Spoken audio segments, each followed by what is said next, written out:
Alright, alright. So we are here for round 4. We're 3-0. And we're against someone who's not sure. Ooh, we got the die roll, which is great. This is a keepable hand. We have one fetch. So if we draw any other ramp spell, we'll be able to cast turn 4 Titan. And we have some interaction. We can slip in our curve. I'm going to play this first. I think it's pretty important that if he has like a Mountain Swift Spear or something, they're able to kill it, or like a 1-drop, and then we can play our thing. And most likely, though, we'll just, fetch a Stomping Ground tapped.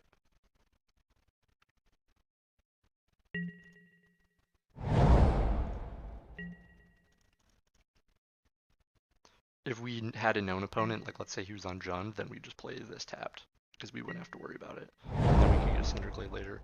But I think this might work if he plays Champion of the Parish. Perfect.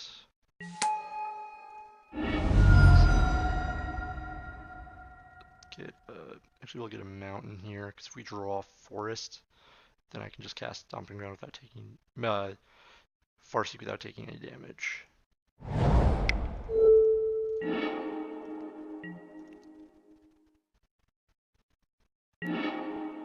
Okay, cool.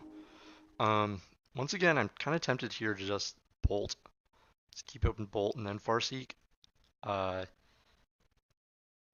we're gonna do it like this. We're gonna want to bolt Mantis Rider if he has one. And if next turn we have a ramp spell, we're gonna ramp plus bolts, then we can turn 4 Titan. This is bad against Kitesail Freebooter, but if that's what he's playing on his turn 2, then it's okay. So nothing. Not sure what the forest is for. I've never seen a forest in this deck. We're gonna play this land since the Cinder Glade will come untapped anyway. Forest means he doesn't have Mantis Riders. I just can't imagine that's in the deck. Alright, we're gonna bolt this. It might seem kind of weird to bolt it, but I don't know what he's playing. I doubt he has Meddling Mages in his deck. But if he does, I want to be weary of those. Okay, so my guess is he has Meddling Mage. We're gonna kill this. I think that just 2 for 1's him, which is probably pretty good. We're gonna play his Valakut. The reasoning behind it is that you just want to optimize their damage next turn.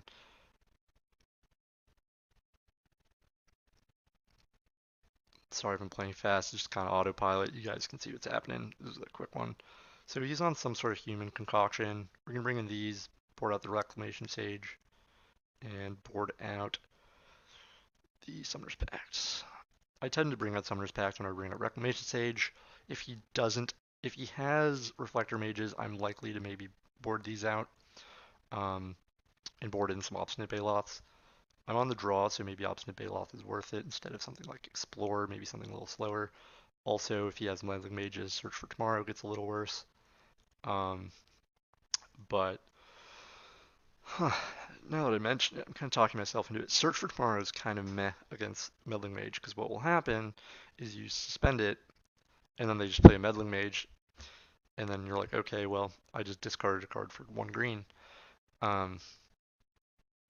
But if they Meddling Mage to Search for Tomorrow, it means they're not Meddling Mage, something you actually care about. So we're going to keep it in. We'll see how it goes. On the play, I might have the Obstinate Baloths. Another great hand.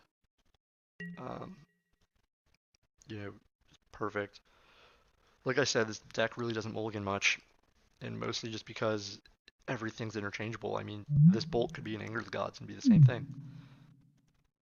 You'll actually notice that most good decks in Magic's history have kind of cards that play the same role, unless they are decks like, what's a good example?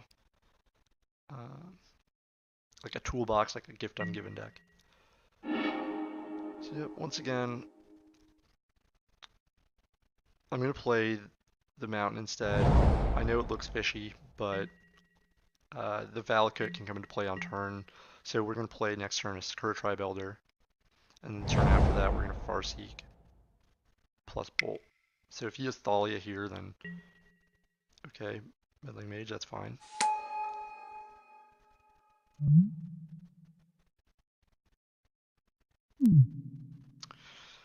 Not sure what he's naming. Lightning Bolt, that's fine. So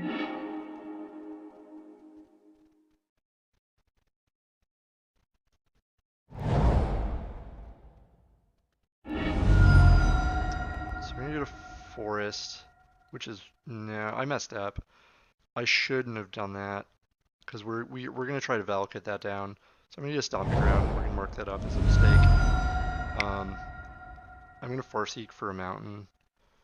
No, for Stomping Ground. A Cinder, yeah, Stomping Ground here. And then next turn, we're gonna play these two.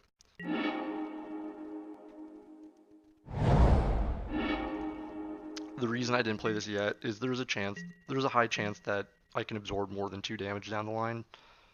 So I should just wait. Also, I want to play around Thalia.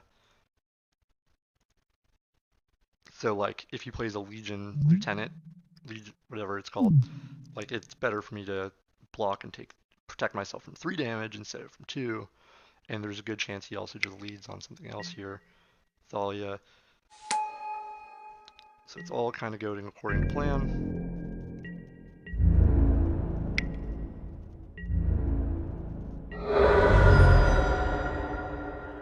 And if we draw Anger of the Gods, we're way ahead here. Solemn Simulacrum. That's interesting.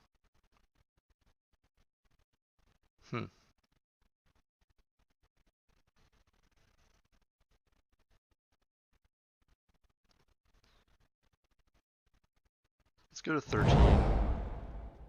Play the Solemn Simulacrum. We'll get to draw a card. And then next turn, we're going to be able to launch our Valakut at this, and then Lightning Bolt something. Right, 2. Yep, we'll have plenty.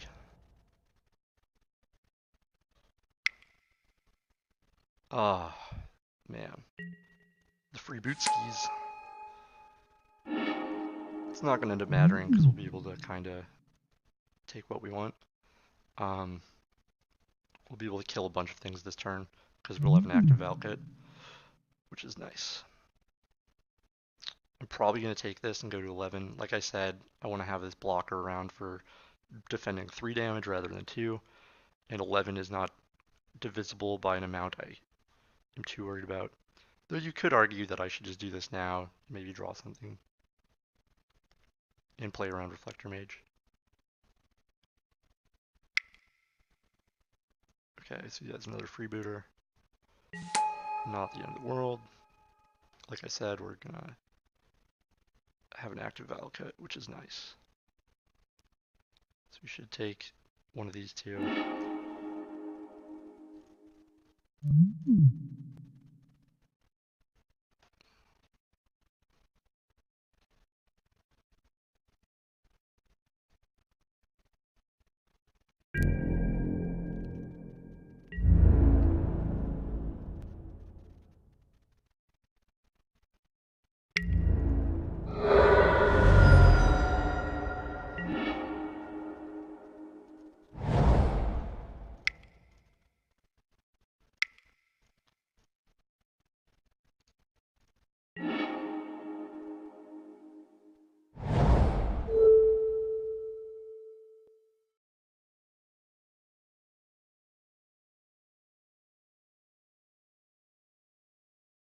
Let's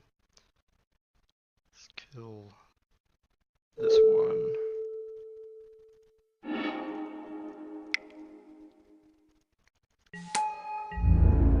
And then it's on our opponent, and we have an active Valakut, so we can shoot something else down. My guess is we win. I can't see a world where we lose this game. Right, perfect. And we'll be back for round 4, in round 5.